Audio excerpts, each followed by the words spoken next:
Hello and welcome to the Market Advantage podcast. I'm Big Italy 42. He is Jason Gilbo at JGilbo11. Talking about some pricing discrepancies for what isn't really that great of a six-game slate. I mean, there's some options you feel pretty good about, but a lot of guys I like a lot in GPPs. First off, one guy who DraftKings just continues to price much lower than FanDuel. Brook Lopez, $8,400 on FanDuel, $74 on DraftKings. He gets a fine matchup against Phoenix tonight. I mean, Phoenix is a team that has some big bodies down low. I mean, Tyson Chandler's dealt with a bunch of injuries. You got Alex Len, who's a good defender. But Brook Lopez has just been one of the more consistent performers at center position all year long. Last game scored 50 FanDuel points with only 15 real points. Ridiculously full line. 15, 9, 5 assists, 6 blocks, 4 steals. I mean, you're certainly not chasing those type of numbers again. But on DraftKings, though, he's certainly much more playable. And you and I were talking also, and as you probably will see when you read the articles today, center's a really nice position, pretty deep position tonight. I think that's going to be a big key in GPPs is finding the center that hits the best value. And Lopez probably has the highest upside. I don't necessarily think he's the best value, though.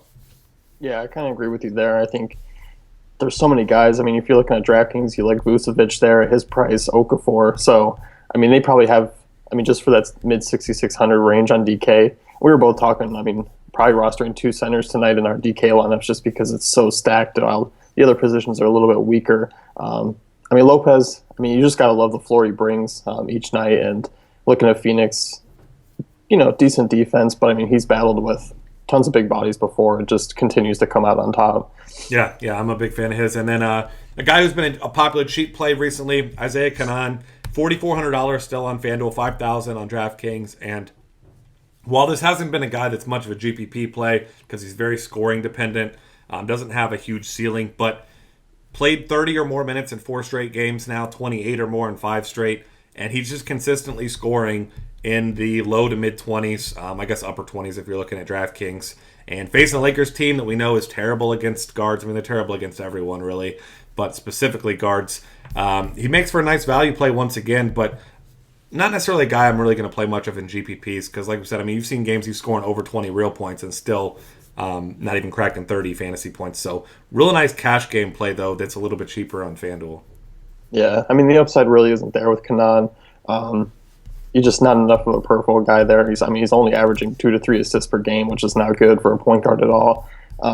He's taken 22 threes in the last 2 games, which is crazy. But, if he keeps firing like that, he'll definitely, hit his value for sure. Yeah, and at $600 more on DraftKings, just the volume of three-pointers there makes him, a similar play even at that price.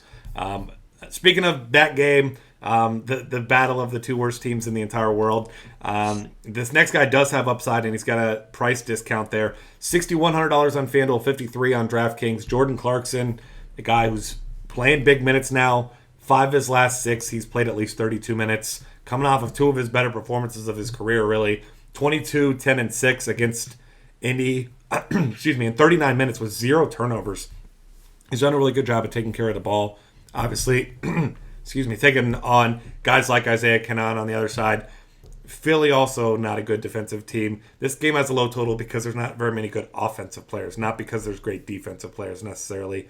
And this one, I think, sneaky source of some good value because there's guys with upside like Clarkson and some other guys we'll talk about later. But I'm a big fan of Jordan Clarkson here tonight. Yeah, I love him too. I love him on DK where he's a shooting guard just because shooting guard is obviously usually a weaker position anyway. Really there's only 3 viable options I see with Bledsoe, McCollum, and him. So I like Clarkson, should get big minutes again tonight. And the matchup's great. I think because the low total is there, it may keep people away, but there's so much value in this game. Yeah, absolutely. And then next up is a guy that was a huge disappointment for anyone that played him over TJ Warren a few days ago. Raising my hand there. Played him over TJ Warren in some spots.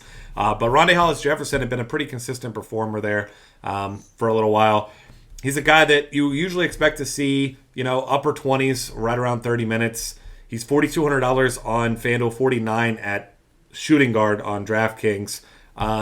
Not a guy that you are in love with here, but he's a guy that is a good defender. He gets his hands in the passing lanes. We've seen him have some big steal games. 2 5 steal games in his last 4, but then the other 2 he's 0 and 0. Been kind of inconsistent, but been big on the boards as well. 4 double-digit rebound games in his last 8. So more of a GPP play, of course, but for cheap. And he's the guy that not a lot of people will be on because, as you know, recency bias, especially in the NBA, people say, well, this guy burned me. He's dead to me. Just go ahead and kick him out of my player pool here. Yeah. I mean, you're looking at FanDuel where he's small forward eligible. I do like him a little bit more there because if you're looking at DK as a shooting guard, and he's only just 400 less than Clarkson. Yeah. And you know that Clarkson's going to bring a decent floor and more of an upside as well. So I think, on DK, I'm not really on it as much, but FanDuel is certainly in play because for a cheap play, racks up some steals, double-double guy possibly. So, he's worth a look. Yeah, he's just a guy that he doesn't look to score on offense. We see 4, 4, 7, and 3 shot attempts in his last 4 games. So that's what certainly keeps his floor pretty low.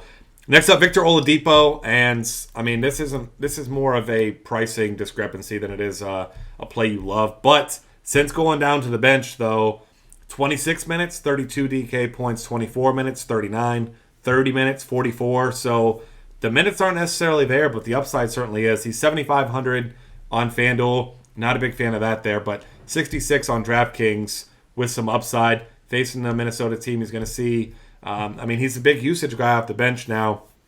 Seems like he's fitting in really, really nicely in his new role.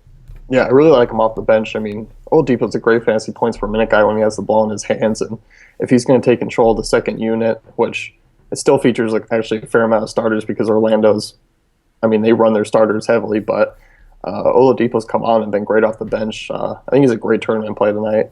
Yeah, I'm a big fan there as well. Next up, Zack Randolph, $6,900 on FanDuel, only 62 on DraftKings. Hasn't had a great season this year. Been very up and down, dealt with some injuries off and on. But coming off of a pretty good game last time, does have 2 double-doubles in a row, 12 and 10, 17 11. So $6,200 on DraftKings.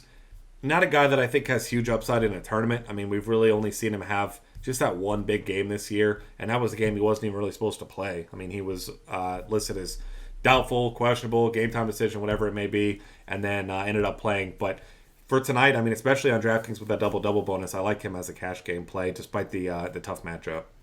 Yeah, I'm kind of with you there. Randolph just seems to be one of those consistent guys, double-double. Also like Julius Randle for just 100 less. They're a great matchup, but I just don't want to name all Lakers and Philly players right now. Yeah, we'll get into those guys here on the minutes to win it here in a couple minutes. But as far as the market advantage, that's going to wrap things up for us here. Find us on Twitter at DF Cafe. Subscribe to our YouTube channel. Got lots of other great NBA, NFL, every other content at dailyfantasycafe.com.